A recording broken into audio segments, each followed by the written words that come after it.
Hello friends और स्वागत है आप सबका आपके अपने यूट्यूब चैनल आज क्लासेस पर। आज हम लोग इस वीडियो में क्लास 10th के बहुत ही इंपॉर्टेंट टॉपिक हाइट और डिस्टेंस के बारे में डिस्कस करेंगे। फ्रेंड्स, आपने कभी ये सोचा है कि आपके आसपास की जो ऊंची ऊंची चीज़ें हैं उनकी हाइट को हम कैसे मेजर कर सकते हैं? जैसे आपके आसपास में पेड़ होंगे, आपके आसपास में ऊंची ऊंची बिल्डिंगें होंगी, या जैसे एफिल टावर की ऊंचाई को हम कैसे मेजर करेंगे, बुर्ज खलीफा की ऊंचाई को हम कैसे मेजर करेंगे, या माउंट एवरेस्ट है उसकी ऊंचाई को हमने कैसे मेजर किया होगा। इन सब चीज़ों का आंसर आपको इस चैप्टर्स में मिल जाएगा। अगर आप इस वीडियो को अंतर देखेंगे तो आपको बहुत अच्छे समझ में आएगा कि हम किसी भी चीज़ को हाइट को हम कैसे मेजर कर सकते हैं। तो हाइट और डिस्टेंस में हम किसी भी ऑब्जेक्ट की हाइट को कैसे मेजर करेंगे इसके बारे में मैं आपको बताऊंगा। और अगर आप वीडियो को अंतर देखेंगे तो आपको बहुत ही अच्छे समझ में आ जाएगा कि कैसे हम किसी भी ऑब्जेक्ट की हाइट को मेजर कर सकते हैं। हाइट और डिस्टेंस में सबसे पहले हमें कुछ टर्म्स पढ़ने हैं, कुछ चीज़ों को हमें जानना है जिसका यूज़ करके हम किसी भी ऑब्जेक्ट की हाइट को फाइंड कर सकते हैं। तो सबसे पहले हम बात करते हैं एंगल ऑफ एलिवेशन की। एंगल ऑफ एलिवेशन की।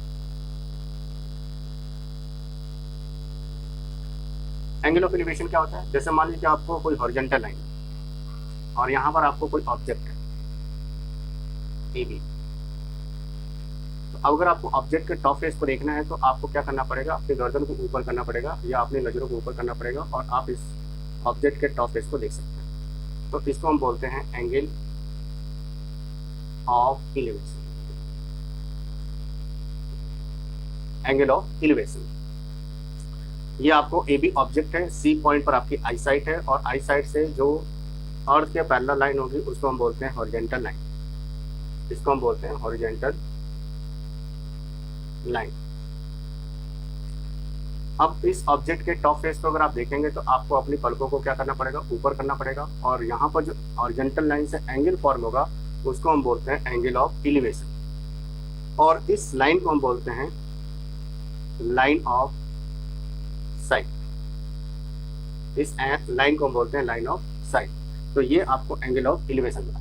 जैसे मान लीजिए कि अगर आपके पास ये आपके हॉरिजॉन्टल लाइन, ये आपको हॉरिजॉन्टल लाइन है और आपके सामने कोई बड़ा सा ऑब्जेक्ट है और उसके टॉप फेस को देखना है। तो आपको अभी जैसे आप हॉरिजॉन्टल लाइन के पैरेलल देख रहे हैं, तो अगर आप उसके टॉप को देखना चाहते हैं तो आपको क्या करना पड़ेगा? अपनी नज़रों को या अपनी गर्दन को ऊपर करना पड़ेगा। तो यहाँ पर जो हॉरिजॉन्टल लाइन से एंगल फॉर्म होगा उसको हम बोलते हैं एंगल ऑफ एलिवेशन। उसी तरह से दूसरा जो टर्म्स है वो है angle of depression. Angle of depression. मान लीजिए कि आप यहाँ पर खड़े हैं ए बी और यहाँ पर आपकी आई साइड है। तो आई साइड से अर्थ के पैरेलल जो लाइन होगी उसको हम बोलते हैं हॉरिजॉन्टल लाइन। Horizontal line. और यहाँ पर कोई ऑब्जेक्ट है और इस ऑब्जेक्ट को आपको देखना है तो क्या करेंगे? आप अपनी गर्दन को नीचे करेंगे या अपनी पलकों को झुकाएंगे। तो यहाँ पर जो एंगल बनेगा उसको हम बोलते हैं angle of depression.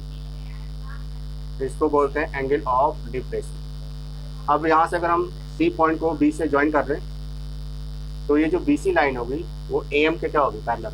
Means B C is parallel to A M.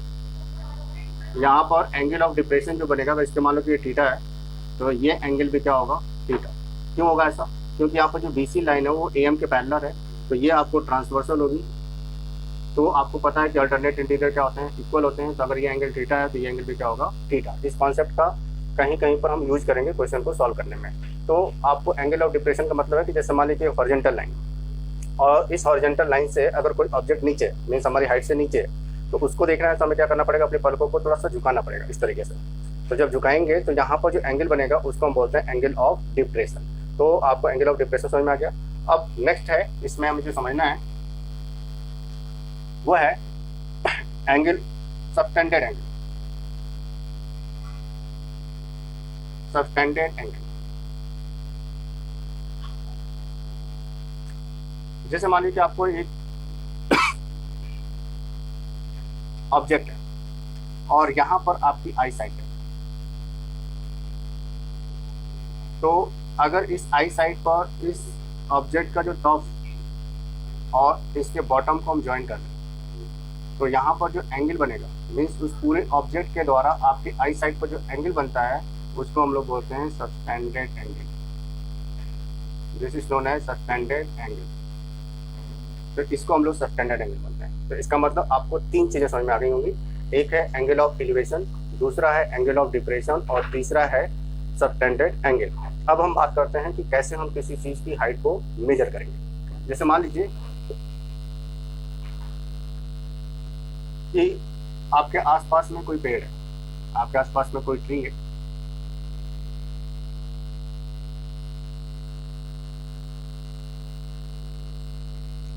और आप चाहते हैं कि इस ट्री की हाइट को हम मेजर करें।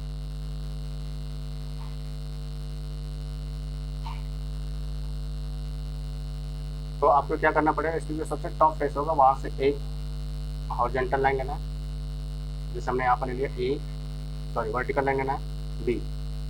इस ट्री से कुछ डिस्टेंस पर आपको खड़े होना है। जैसे मान लें कि हम इस पॉइंट पर खड़े हैं,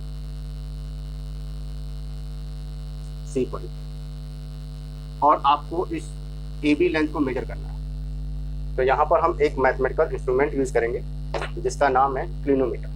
जैसे मैंने यहाँ पर एक क्लिनोमीटर बना रखा है, ये है आपको क्लिनोमीटर। इसमें क्या करना है कि कार्डबोर्ड पर इस तरीके से आप एक प्रोटेक्टर बना लेंगे कार्डबोर्ड के यूज करके, और उसमें जैसे यहाँ पर 0 degree, 10 degree, 20 degree, 30 degree, 40 degree से लेकर कहाँ तक है 90 डिग्री, 100 डिग्री, 120 और इस तरह से 180 डिग्री, जैसा कि जनरली प्रोटेक्टर में होता है। ध्यान ये रखना है कि ये जो डिस्टेंस होगी वो इक्वल डिस्टेंस में मार्किंग होगी। इसके बाद आपको यहाँ पर एक पाइप मैंने यूज की है, और उस क्लिनोमीटर उस प्रोटेक्टर से ऊपर एक आपको पाइप चिपका देनी है। अगर पाइप नहीं है तो आपके घर में जो पेन होगी, पेन ले सकते हैं और पेन को उस प्रोटेक्टर के ऊपर ऐसे पेस्ट कर सकते हो। और उसके बाद आपको एक यहाँ पर पाइप और लेनी है, और उस पाइप पर इस क्लिनोमीटर को, इस पूरे सिस्टम को फिक्स कर देना है। यहाँ पे एक थ्रेड लगाना है और थ्रेड से कोई वेटेड चीज़ बांध देनी है, और जिससे कि ये 90 डिग्री को हमेशा शो करेगा। अगर ये लाइन हॉरिजॉन्टल है तो ये जो आपको थ्रेड है वो 90 डिग्री को शो करता है। जैसे यहाँ पर शो कर रहा है कि ये 90 डिग्री, यहाँ पर ये 90 डिग्री।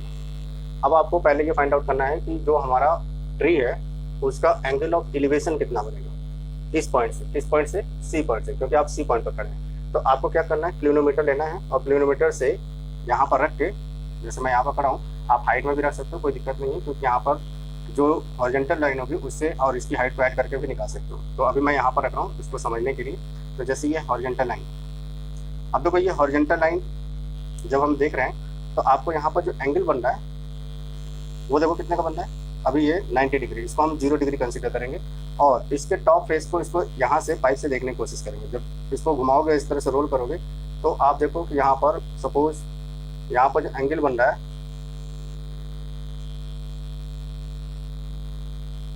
वो इतना बनेगा। तो देखो 90 डिग्री पहले था, अभी कितना दिखा रहा है 30 पर, इसके टॉप फेस को दिखा रहा है। इसका मतलब टोटल कितना डिग्री का एंगल बना, 60 डिग्री का। तो टोटल 60 डिग्री का एंगल बन गया यहाँ पर। तो इसको बोलते हैं एंगल ऑफ एलिवेशन। देखो मैंने यहाँ पर क्या किया था, अपनी नज़रों को ऊपर किया था, ये हॉरिजॉन्टल लाइन थी, और हॉरिजॉन्टल लाइन से मैंने इसको इस तरह से मूव किया था, तो आपको 60 डिग्री का एंगल बना था। ये थ्रेड जो है जिस पॉइंट पर शो करेगा वो आपको एंगल होगा। तो यहाँ पर एंगल कितने डिग्री का बन रहा है, 60 डिग्री का। इसका मतलब अगर हम सी पॉइंट से इस ट्री के टॉप फेस को देखें तो यहाँ पर 60 डिग्री का एंगल बन रहा है। तो आप इस तरह से एक लाइन साइड कंसिडर करेंगे, और ये जो एंगल बनेगा वो कितने डिग्री का बनेगा, 60 डिग्री का। अब आप मान लीजिए कि ये जो ट्री है उसके बेस से आप 20 मीटर की डिस्टेंस पर खड़े हैं। ये डिस्टेंस तो आप इजीली मेजर कर सकते हैं with the help of scale और with the help of any metre scale. अब आपको ये पता है कि ये जो हमारा डायग्राम है इसमें ये एंगल आपको 60 डिग्री है। ये भी पता है कि इस ट्री के बेस से आप 20 मीटर के डिस्टेंस पर खड़े हैं। अब आपको फाइंड आउट करना है कि इस ट्री की हाइट क्या होगी। तो आपको निकालना ये चीज़ मीन्स ये निकालना। तो यहाँ पर देखो ये राइट एंगल ट्रायंगल बन रहा है। कौन सा राइट एंगल ट्रायंगल बन रहा है, ए बी सी। यहाँ पर ये एंगल कितने डिग्री का है, 90 डिग्री। तो अगर ये एंगल 90 डिग्री का है तो इसका मतलब ये राइट एंगल ट्रायंगल होगा, तो ये आपको हाइपोटेन्यूज होगा। अगर हम इस एंगल को कंसीडर करेंगे तो ये जो बीसी साइड होगा इसको हम बेस बोलेंगे, और जो ए बी साइड होगी इसको हम परपेंडिकुलर बोलेंगे,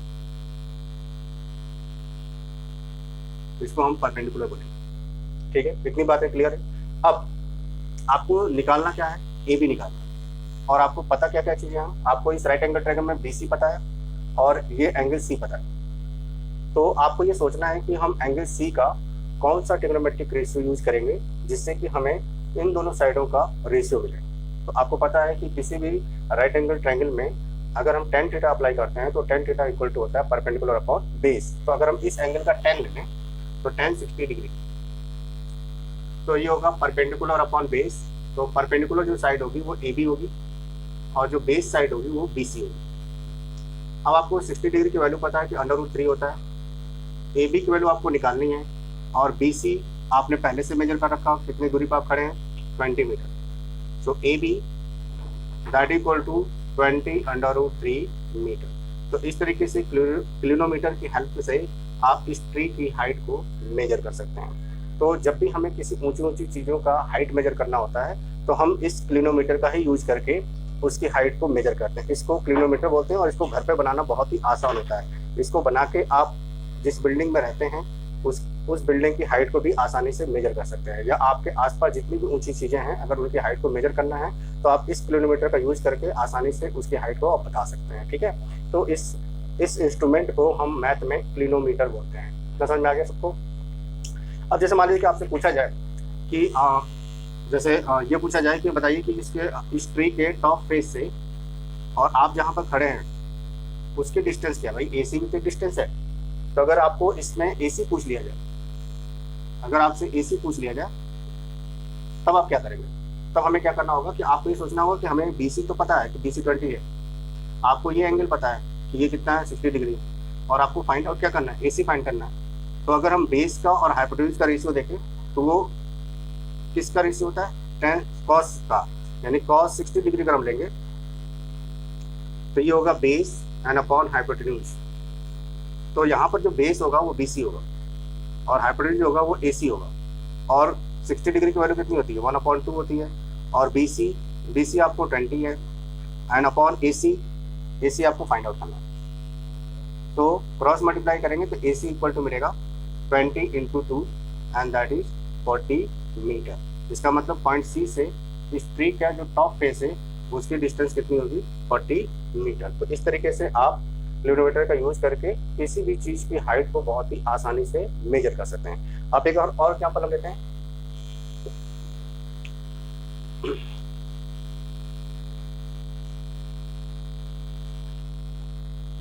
जैसे मान लीजिए आपके सामने कोई बड़ी सी बिल्डिंग है, ये आपको बहुत बड़ी बिल्डिंग है।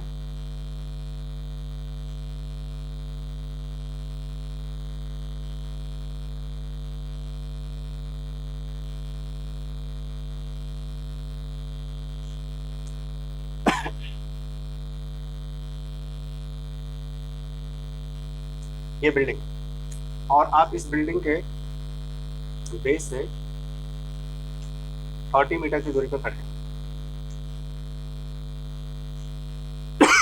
सॉरी, इसको हम P, इसको Q मान लेते हैं और इस पोजीशन पर आप पॉइंट R पर खड़े हैं और आपको इस बिल्डिंग की हाइट को फाइंड आउट करना है। तो आप फिर क्लिनोमीटर लेंगे। अब क्वेश्चन सॉल्व करते समय आपको क्लिनोमीटर लेके नहीं चलना है, क्योंकि क्वेश्चन में आपको जो वर्ड प्रॉब्लम्स होती हैं उसमें आपको ऑलरेडी गिवन होगा कि वो एंगल इतना बनता है। तो आपको सिर्फ डायग्राम अच्छे से बनाना है और डायग्राम बना के आपको ट्रिग्नोमेट्रिक रेशियो यूज करके किसी भी चीज़ की हाइट को फाइंड आउट करना है। ये एक मैं तरीका बता रहा हूँ जिससे कि आप किसी भी चीज़ की हाइट को फाइंड आउट कर सकते हैं। तो जैसे आपने पॉइंट R पर क्लिनोमीटर रखा और ये हॉरिजॉन्टल लाइन होगी। अभी देखो ये 90 डिग्री को शो कर रहा है। जब इसको आप ऊपर करोगे, सपोज ऐसे ऊपर आपने किया इस तरीके से, और ये मान लीजिए कि आपको इस तरह से शो किया आपने और ये 60 डिग्री आ गई। अब जरूरी नहीं कि हमेशा 60 डिग्री आएगा, 30 डिग्री भी आ सकता है, 45 डिग्री भी आ सकता है, 90 डिग्री भी आ सकता है, इस तरह 25 डिग्री भी आ सकता है। लेकिन आपके जो सिलेबस है उसमें आपको मैक्सिमम जो एंगल देगा, जो आप एंगल की वैल्यू जानते हो, जैसे 30 डिग्री, 45 डिग्री, 60 डिग्री, इन्हीं सब की वैल्यू को दिया रहेगा। आपको इससे छोटे एंगल्स या इससे बड़े एंगल्स नहीं गिवन होंगे क्योंकि वो आपके सिलेबस में नहीं है, वो आपको upper classes, higher secondary classes में पढ़ना है। तो अभी जैसे हमने यहाँ पर इसके एंगल को देखा तो सपोज आपको 60 डिग्री मिला,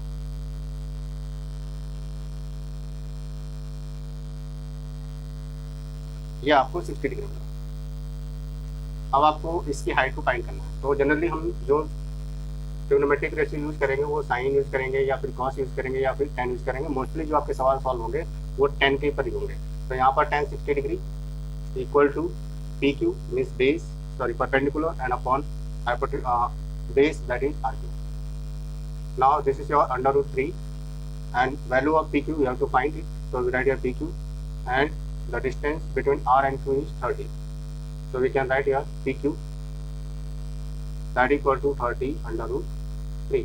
तो आप इस तरह से इसको फाइंड आउट कर सकते हैं। ठीक है, तो बहुत ही आसान चैप्टर है ये। आपको क्वेश्चंस को पढ़ना है अच्छे से और उस क्वेश्चंस को पढ़ने के बाद उसका अच्छे से डायग्राम बनाना है। और अगर आपने ट्रिग्नोमेट्री हाइट और डिस्टेंस में डायग्राम अच्छे से बना दिया तो समझ लीजिए कि आपने 50% क्वेश्चन को सॉल्व कर लिया।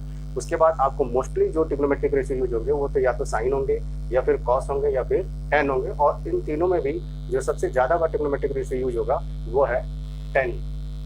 तो 10 मोस्टली 10 यूज करके 10 वैल्यू यूज करके आप किसी भी चीज़ की हाइट को फाइंड आउट कर सकते हैं।